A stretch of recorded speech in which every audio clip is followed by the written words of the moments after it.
morning mga idol. For today's video, tayo ngayon ay mag-aabono ng ating mais.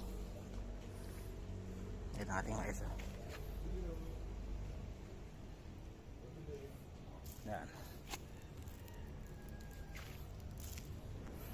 Ating abonuhan. Ating abonuhan tapos ating didiligan. Pakunti-kunti lang muna.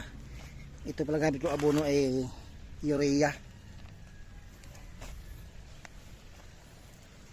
Para tumaba siya.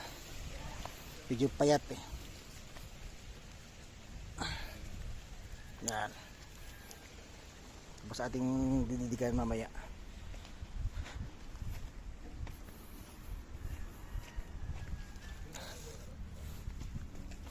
Maganda kasi pag may abono para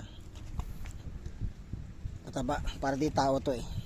Pag payat, kailangan mo siyang vitamins para tumaba. Tapos ating didiligan para maturaw agad ang abono na ating nilagay. Thanks for watching.